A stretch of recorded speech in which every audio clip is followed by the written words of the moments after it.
In April 1982, Argentina launched a surprise attack on the British-administered Falkland Islands. Known to them as the Malvinas, the Argentines had disputed the British claims to the islands for years.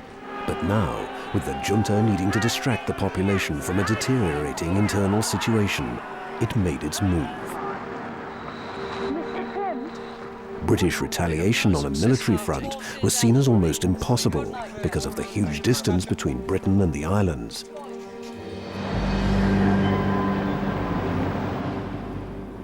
However, the Argentines had misjudged the situation, and Britain launched a task force to the South Atlantic on a campaign that would come to be seen as Britain's last colonial war.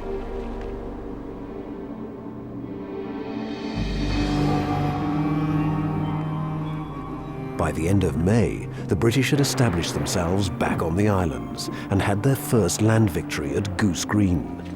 However, the decisive battle in this war was always going to be the fight for the capital, Stanley.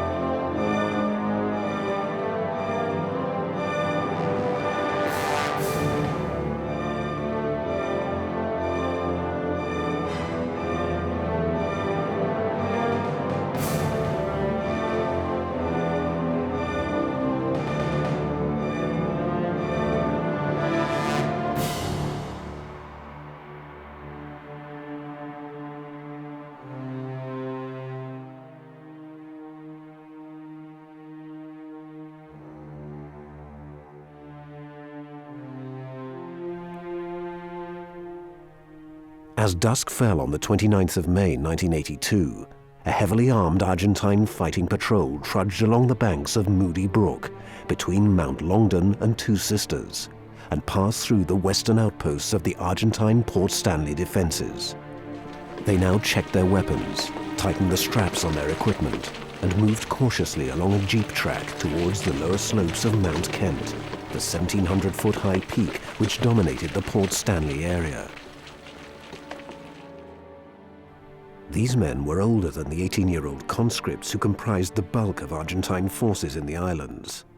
Their black woolen caps, night vision goggles, and cam-creamed faces marked them out as special forces. As they climbed the lower slopes of Mount Kent, cliffs, stone runs, and crevices canalized their movement to a single track. It was understandable, perhaps inevitable, but it was the wrong thing to do.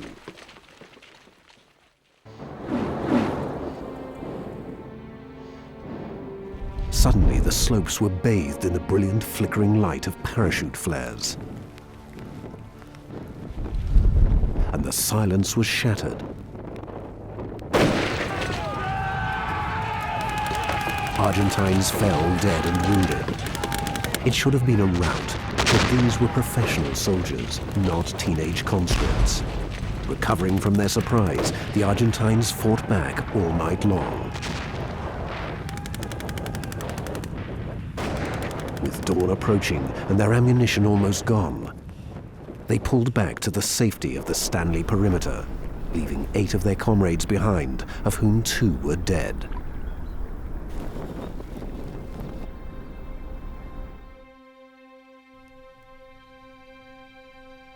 Unknown to the Argentines, on the night of the 24th and 25th of May, 2 days before the Goose Green battle, troopers of D Squadron 22 SAS had landed by helicopter on the western slopes of the mountain. The only Argentine force in the area, a helicopter squadron based at the foot of the mountain, had been strafed and bombed by Harriers from Invincible and Hermes several days earlier. The survivors had evacuated to Stanley, leaving the wreckage of their machines on the improvised airfield. More SAS infiltrated up the mountain over the next few days. From the summit of Mount Kent, the SAS commander, Colonel Michael Rose, had a bird's-eye view not only of the outer rim of the Argentine defenses, but he could also see into the streets of Stanley. 50 miles to the west, long columns of 3 para and 45 Commando Royal Marines, heavily laden with Bergens, weapons and extra ammunition, had begun trudging eastward across stone runs and through peat bogs. Para slang for cross-country marching was tabbing, while the Marines called it yomping. The task force commander, Brigadier Julian Thompson, had intended to transport them to Mount Kent by helicopter. But on the 26th of May, an Argentine Exocet missile had sent the container ship Atlantic Conveyor and all but one of the task force's heavy-lift Chinook helicopters to the bottom of the ocean. Thompson wanted to delay the move on Stanley. He felt that an advance on foot was asking too much of his men, particularly after a long sea voyage. But HQ at Northwood told him to get on with it. In fact, they said if he didn't want to do it, they would appoint someone who would. The main difficulty, insofar as the War Cabinet was concerned, was the fear that Al Haig's peace missions actually might come up with a compromise which would be very difficult for Britain to refuse. A compromise which, for example, would allow Argentina to maintain a presence on the islands. And Mrs. Thatcher was determined that this was not going to happen. This would be seen to be rewarding aggression. This would be tantamount to a defeat. Northwood was under intense pressure from Thatcher's government, and in the same way Thatcher was conscious of a deteriorating diplomatic situation, particularly in South America, and wavering American support. And so Northwood knew that they were working within a window of opportunity and they had to seize it, and there was enormous pressure on them, and they put the pressure in turn on Moore and Thompson. This is a difficulty in all wars, when you're actually trying to run a war from 8,000 miles away from your capital city. You're not going to be in full control of the military picture. It's going to be the ground force commanders that best know the tactical picture. But there are political implications of lying in wait, expecting perhaps the enemy to react quite soon. You need to get to your objective as quickly as possible. That was Northwood's job, to pass down from the War Cabinet the political necessities of the campaign. As the men tabbed and yomped, the weather alternated between brilliant sunshine, sleet and drenching rain, the wind never dropping below 15 knots. The ground underfoot often comprised of peat bogs interspersed with ridges of sharp stones. The heavily laden men, some were carrying upwards of 100 pounds, sank up to their ankles in the soft and springy peat, so that their boots were soon soaked through. After dark, the temperature dropped to below freezing, and the rain fell as sleet, driven into the faces of the exhausted men. It's always a difficult business getting soldiers to actually march across open country when they don't have air support, in weather conditions which can only be described as variable.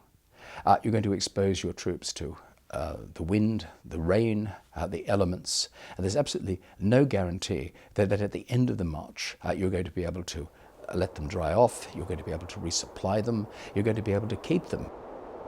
You were dealing with soldiers who were being pushed to their physical limits, who, because of the lack of fresh water, drinking out of the peat bogs, were suffering from diarrhea, who were picking up all the illnesses that we'd last seen in the First World War: trench foot, hypothermia. An incredible achievement. On the 30th of May, 2 Argentine UHI Iroquois helicopters flew low over the northern slopes of Mount Kent. Almost skimming the ground, the Argentines flew over 3 paras positions and onto Top Malo House, which lay in a valley about 5 miles to the west. Operating from Top Malo House, the Argentines would have good views of the movement of British forces towards Stanley. It was a daring move, but it had been spotted by a British observation post. Early the following morning, Captain Rodney Boswell and 18 men of the Royal Marines Arctic and Mountain Warfare Cadre crammed into a Sea King helicopter. Boswell later recalled that the pilot flew lower and faster than he had ever flown before, to land the cadre about 2 miles from Top Malo, in a shallow valley out of sight of the house. The first the Argentines knew of their presence was when 6 66mm rockets smashed through the walls, quickly followed by 2 more.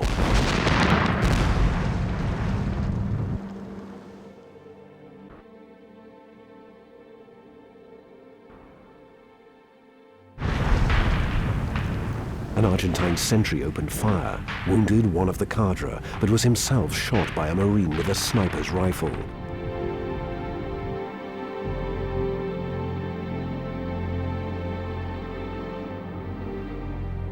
Clouds of smoke from the burning house drifting in front of the Argentine positions gave the Marines their chance. Keeping up a withering fire, they closed with the enemy.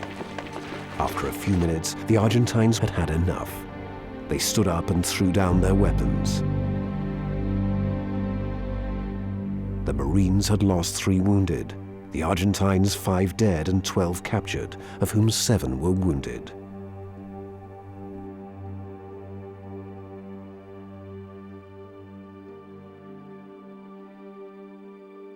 The bite and hold campaign was one that was very fruitful. By bite and hold I mean a movement forward, biting and holding a key terrain feature, such as a mountain or a ridge line or a plateau, and then consolidating, bringing up your logistics, consolidating the position perhaps with more troops.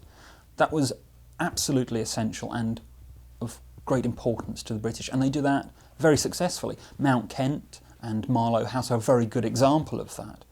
Also, this attritional-like campaign with the Argentines losing key positions, getting rid of their intelligence gathering ability, their forward observation officers, their patrols, meant that that news eventually filtered back, and it had a great morale effect upon the enemy. Equally, of course, it kept the British blood up, it kept them interested in the enemy. This bite and hold meant that it wasn't one great battle when they would put one great push in, perhaps lose a lot of casualties, and may well have failed. They actually knew that by biting and holding, they could have this effect on the enemy, and they could very slowly creep towards the Argentines' centre and their main objective of Port Stanley. Meanwhile, British reinforcements were arriving in the South Atlantic.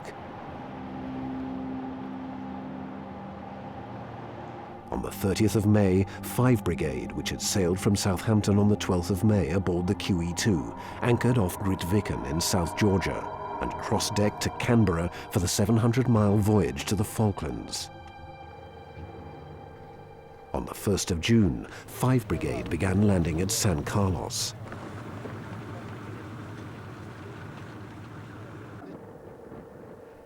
Here, the task force commander, Major General Jeremy Moore, set up his headquarters, while Thompson, reverting to the command of 3 Brigade, moved his headquarters to Teal Inlet. Political pressure on Moore to press on and take Stanley was now intense. On the 31st of May, President Reagan had phoned Mrs. Thatcher to voice his worries over the tide of hostile opinion that seemed to be sweeping Latin America, an indication that American support was beginning to crumble. In addition, Admiral Woodward reminded the land commanders that he would not be able to keep his ships on station much after the middle of June. It was now a race against time. Between the 31st of May and the 8th of June, elements of 3 and 5 brigades moved to encircle Stanley. 42 Commando was moved by helicopter to Mount Kent. 2 Para was moved by helicopter to Bluff Cove, while 2 Scots Guards and Welsh Guards were transported in LSLs to Bluff Cove and Fitzroy.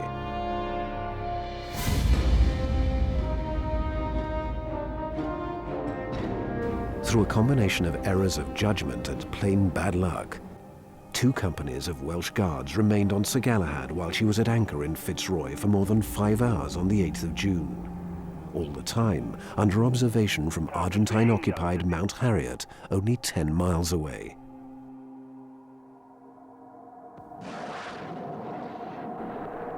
Early in the afternoon, 5 Argentine Skyhawks screamed down on Bluff Cove. They hit Sir Tristram with 2 bombs, one passing through the ship without detonating, the other exploding on the vehicle deck.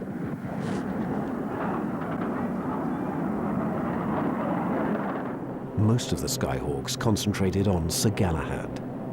3 bombs crashed into the ship. Their casings burst open and the explosive contents burned fiercely, creating fireballs. For the British, this was the single bloodiest incident of the war. 46 men died on Sir Galahad and another 150 were injured, some very seriously. Surgeon Commander Rick Jolly's diary for the 8th of June recorded the deepening crisis at the makeshift hospital at Ajax Bay. Slowly, things degenerate into a nightmare. As night creeps over the horizon, load after load of helicopter casualties begin to arrive at Ajax Bay. Each patient seems worse than the last, until soon the triage and resuscitation areas are completely choked. Helicopters continue to clatter in, and stretcher-borne casualties keep appearing in the main door. No one knows how many are coming, only that we've had over 120 victims of the bombing, mostly with burns. The disaster at Bluff Cove shows the danger of launching an inexperienced brigade, in this case 5 Brigade, on an operation like this. In every respect, 5 Brigade was an ad hoc formation. It had been hastily put together with Scots Guards, the Welsh Guards, the Gurkhas. It was asked to do something that it wasn't trained or fit enough to do. The Welsh Guards attempted to march.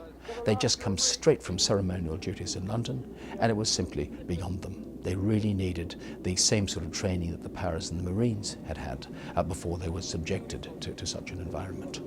And so most of the movement had to be conducted by ships. And of course, this exposed the movement, because we didn't yet have air superiority, to Argentine air attack. In the aftermath of the war, British commentators argued that the Bluff Cove disaster had one positive effect. It served to focus the attention of the Argentine commander on the southwestern approach to Stanley. There is, however, little evidence to support this.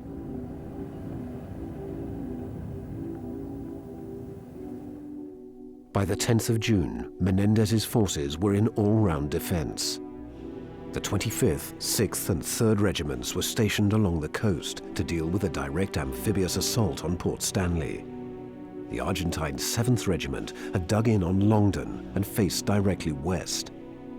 It was supported by a heavy weapons platoon of the Argentine 5th Marines, a regular unit which was equipped with 8.5 caliber heavy machine guns.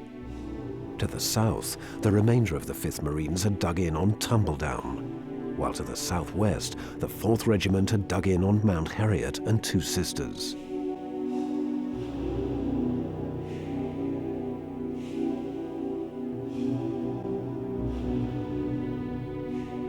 Before the British blockade had become effective, the Argentines had shipped more than 30,000 mines to the islands. Their engineers had sown these along all the more obvious approach routes and landing sites. By this time, the aerial war of attrition with the Harriers had reduced the Argentine Air Force to hit-and-run raids from mainland bases, but support from artillery remained formidable. Menendez had at his disposal 42 105mm guns and 3 155mm guns sighted throughout Port Stanley, usually close to the homes of Falkland Islanders, where they knew the British would not try to hit them with counter-battery fire. Menendez was criticized severely after the war, particularly by the British. They said, that the Argentines were static, they were ineffectual, they didn't patrol to any great extent, they should have actually maneuvered against the British. Why didn't they come out and hit them when they were in the San Carlos beachhead? Why didn't they reinforce Darwin Goose Green more effectively? Well, that's all very well and good if you're dealing with first-rate regular soldiers of a European army. You would expect that from the French or the British, or for that matter, the Americans. But this was well beyond the capacity of Menendez's 18 and 19-year-old conscript soldiers. He knew the capabilities of his soldiers, and he knew that to actually try and maneuver in the open against the British using his semi-trained battalions of 19-year-old conscripts would be to invite defeat in detail. The British would have simply chopped them up. He was rather like Slim at Kohima or Montgomery at Alam Halfa. He was going to fight a defensive battle. It was the most intelligent way that he could actually conduct operations. He did his very best to minimize their weaknesses. The morale and condition of Argentine troops varied enormously. Because of supply problems, most frontline troops had developed a great hatred of administrative units and their own senior officers. But the shared privations and the long wait in the trenches tended to bond rather than disunite the young conscripts. They now had more rather than less unit cohesion, and by and large were in reasonable physical shape, even if uncomfortably dug in. They were also formidably armed.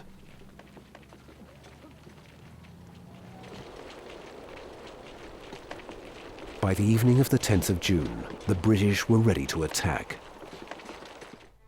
The attack was to develop from north to south.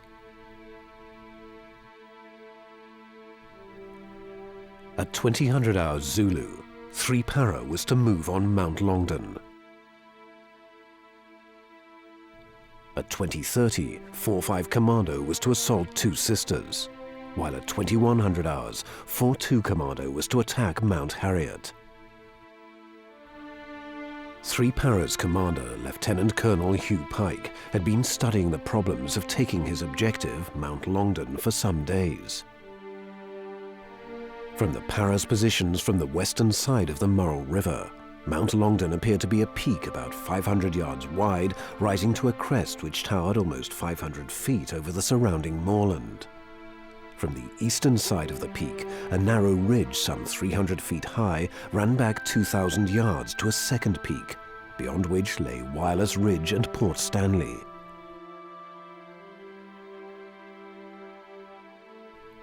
Pike ruled out any attempt to attack from the right flank, because just to the south, over a shallow valley, lay Mount Tumbledown, which intelligence had indicated was strongly defended by Argentine Marines.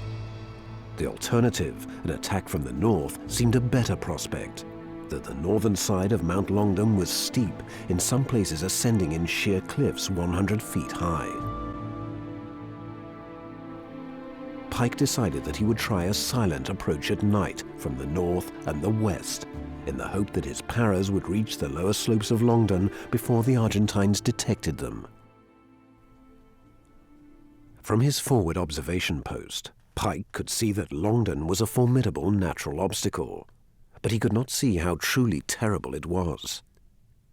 Glaciation and wind and water erosion had worn into the western peak a network of crevices and gorges, which looked like the streets and alleys of a medieval stone village. The sides of alleys and re-entrance were riddled with caves, making Longdon a paradise for the defender.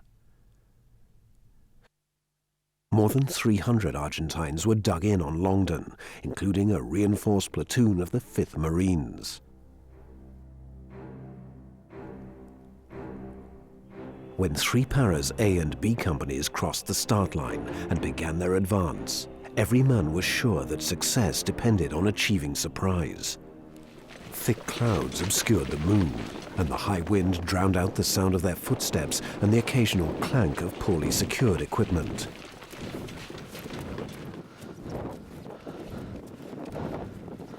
When only about 500 yards from the base of the mountain, the clouds cleared, and the moorland was bathed in pale light.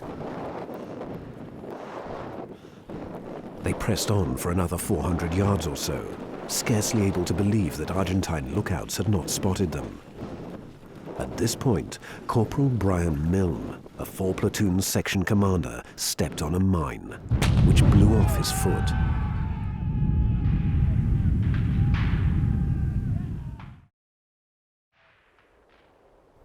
The Paras opened fire on Argentine pup tents, killing a lieutenant as he struggled out of a bunker. An Argentine survivor, Oscar Carrizo, later recalled that the whole place was alive with tracer bullets. They whizzed past my head and whacked into the rocks and the ground. I ran for cover and crawled into a bunker with a sergeant. Outside, the English were running past screaming to each other and firing into tents and bunkers. The Paras were soon in a maze of alleys. They detected some Argentine positions, but were frequently caught in crossfire as bypassed Argentine positions opened up in the rear. Casualties began to mount. Officers were hit, and B Company's attack began to lose momentum. With officers now dead and wounded, 4 Platoon Sergeant Ian Mackay gathered together 4 survivors and attacked up the mountain, storming position after position. His companions were soon dead or wounded, but Mackay pressed on alone over the summit to the northern side of Mount Longdon.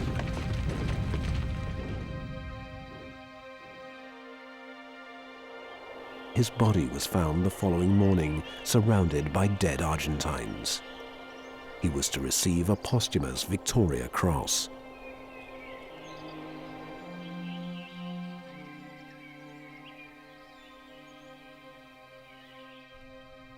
Meanwhile, A Company, attacking on the northern side of the mountain, had run into a heavily defended spur and had been pinned down.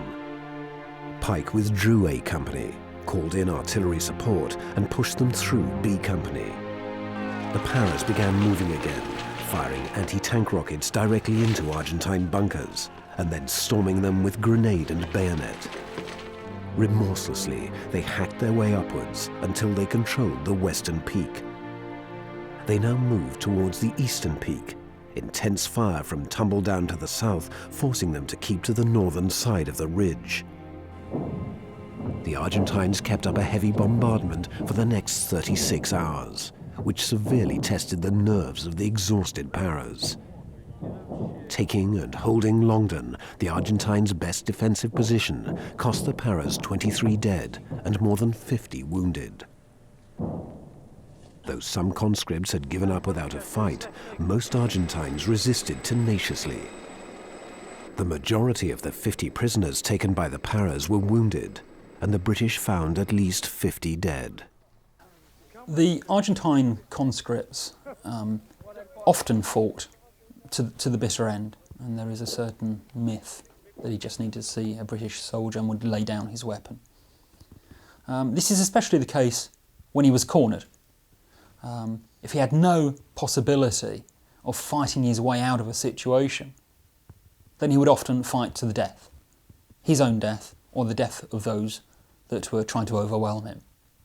We talk about how poor the resistance was in some cases, but we also must acknowledge how brave and determined these poorly trained young men resisted against professional soldiers.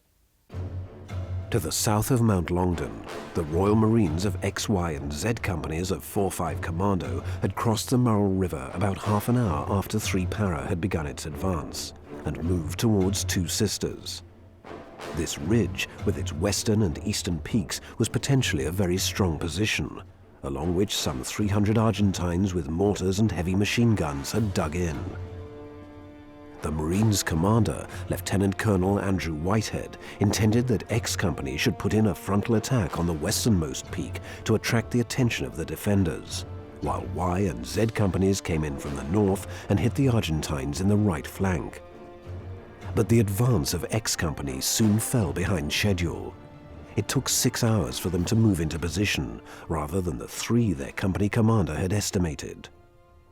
When X Company finally moved up the western slopes of 2 Sisters, it ran into heavy Argentine machine gun fire. There was no artillery available, and mortar bombs proved ineffective. So X Company fired its anti-tank missiles at the Argentines as the Marines threaded their way through a maze of boulders to close on their positions. By this time, Y and Z companies were on the northern slopes of 2 Sisters. They too had been pinned down by the fire of .5 caliber heavy machine guns, and now mortar bombs landed just to their rear. Realizing they were bracketed, the Marines of Z Company rose to their feet and, shouting their war cry, "Zulu, Zulu," charged up the slope. Y Company joined in the fight, taking enemy positions at the point of the bayonet.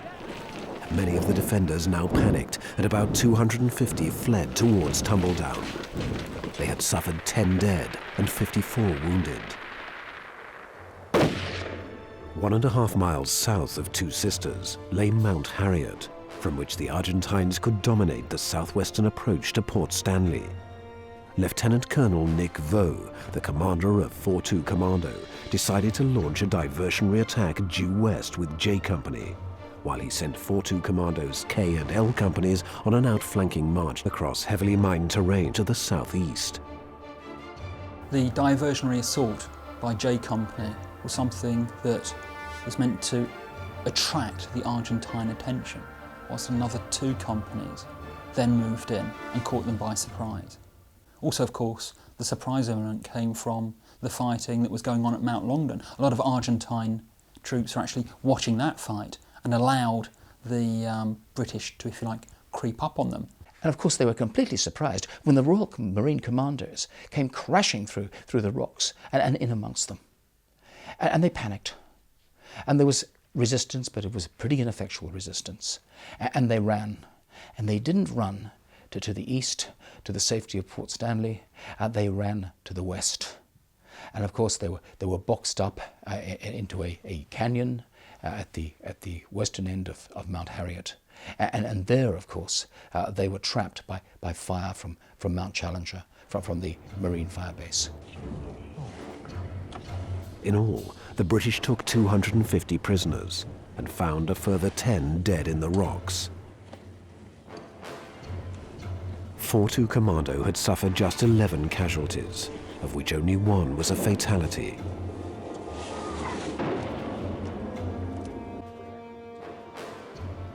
Moore had originally intended to launch the second phase of the attack, the assaults on Tumbledown and Wireless Ridge, on the night of the 12th and 13th of June.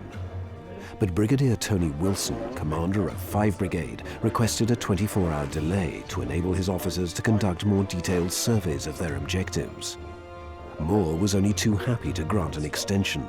The battles of the 11th and 12th of June had produced major supply and fire support problems, which would take some hours to resolve.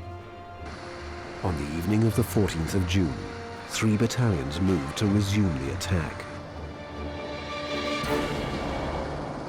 When Moore and Thompson met, they had to work out how they were going to use their forces. They had 2 brigades, 3 Commando Brigade and 5 Brigade.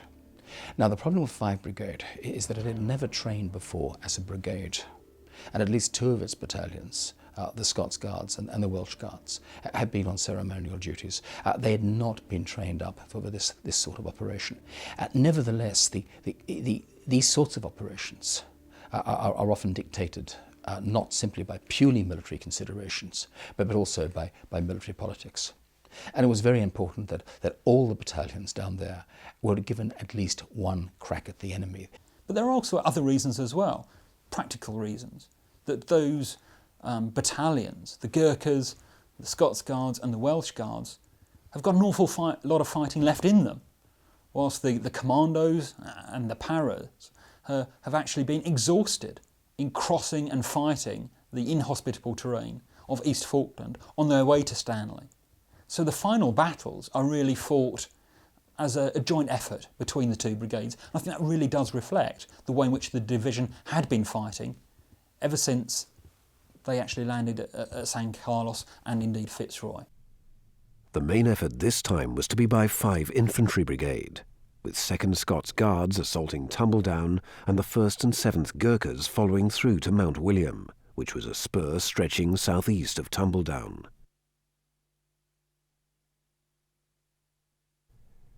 Meanwhile, 2 Para, which had acted as 3 Commando Brigades reserve on the 10th and 11th of June, was to attack Wireless Ridge.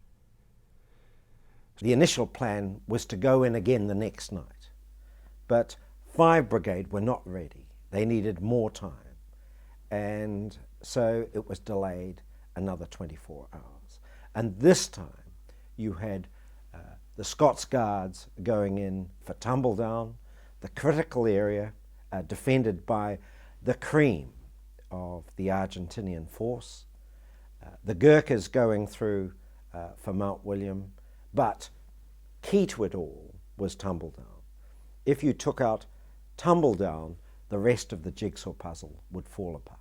Ideally, of course, you don't give the enemy a chance to regain their composure, no chance to take the initiative.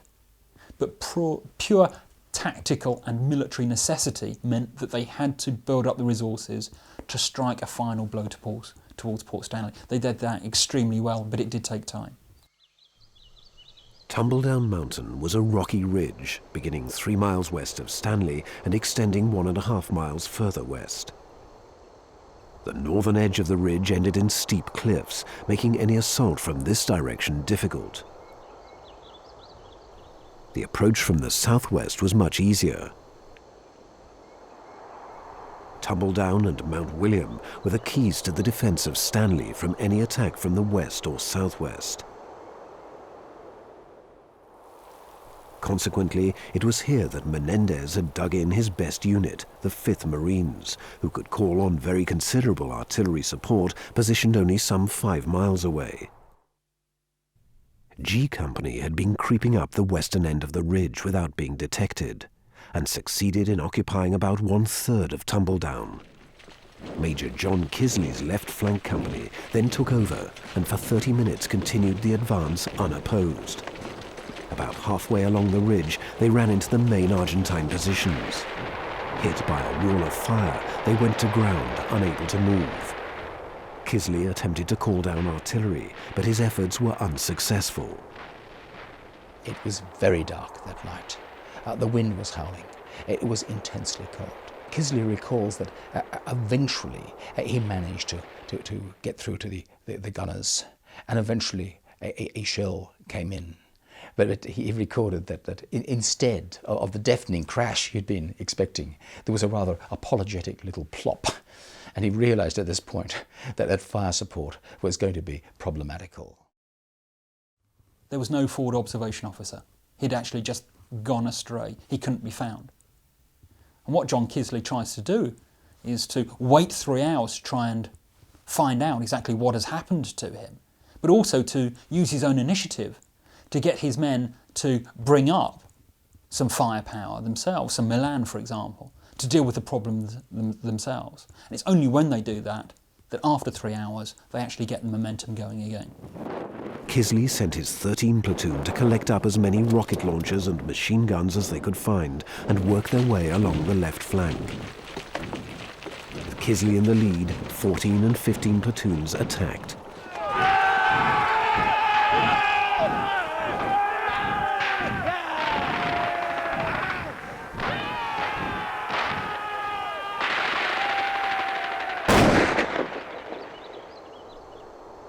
Tumbledown was a series of false crests.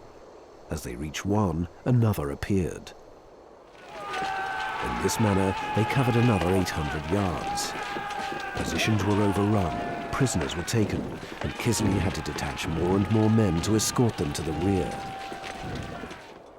When he finally reached his objective, a rocky ledge which was the highest part of the ridge, Kisley had just 6 men with him. They stood stock still, looking down at the streetlights of Stanley spread out below them. It had taken the Scots Guards 11 hours to push 5th Marines off Tumbledown. The Guards had lost 7 killed and 40 wounded. The 5th Marines, some 30 killed and 14, mainly wounded, captured. This was the creme de la creme of the Argentinian forces on the Falklands, and they weren't going to give up lightly. They fought the Scots Guards every inch of the way, and this was where you saw professionals versus professionals, and you recognized that in the end, in that most difficult of operations, an attack by night, the hard training, the preparation, the drills that the sections and platoons had carried out worked. Meanwhile, 2 Para, now under the command of Lieutenant Colonel David Chandler, had been advancing on Wireless Ridge, which extended east-west about a mile to the north of Tumbledown. The Argentines here were the 7th Regiment, some of whom were survivors of the battle for Mount Longdon. In all, about 500 were dug in. 2 Para were provided with a diversion. Loaded into Royal Marine rigid raiders, D and G squadrons of the SAS sped across Herndon Water, an inlet to the north of Stanley Harbour, and came under intense fire from both the eastern slopes of Wireless Ridge and from massed anti-aircraft batteries north of Stanley. It was almost miraculous that the SAS were able to put about and escape with only 3 casualties. The main attack on Wireless Ridge was supported by the heaviest concentration of firepower the British had massed thus far.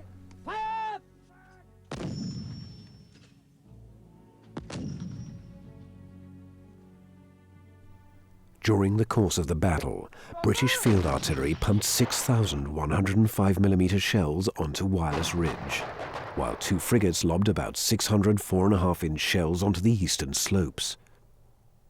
The paratroopers advanced with the support of 2 Scorpions and 2 Scimitars, which kept up a constant stream of 76 and 30mm cannon fire and 7.62mm machine gun fire, until all 4 tanks had to withdraw to restock.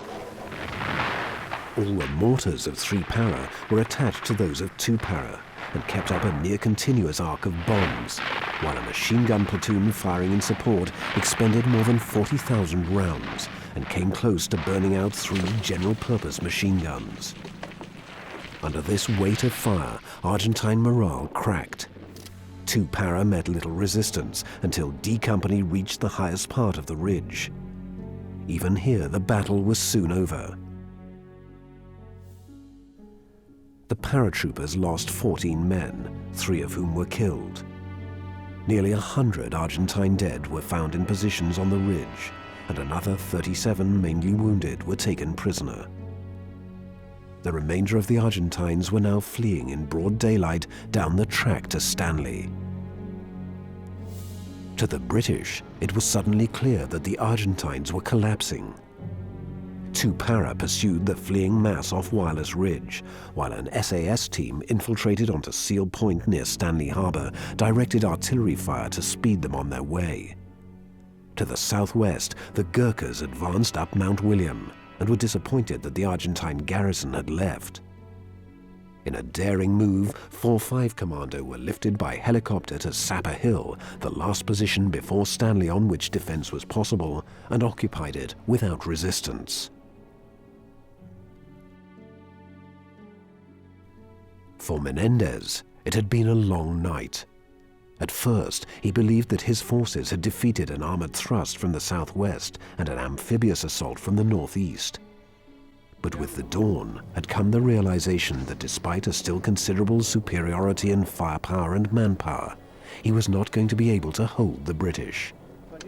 Menendez found it very difficult to come to terms with the fact that his army had been defeated in the Falklands.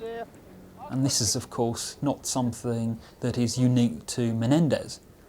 It's, of course, apparent throughout military history.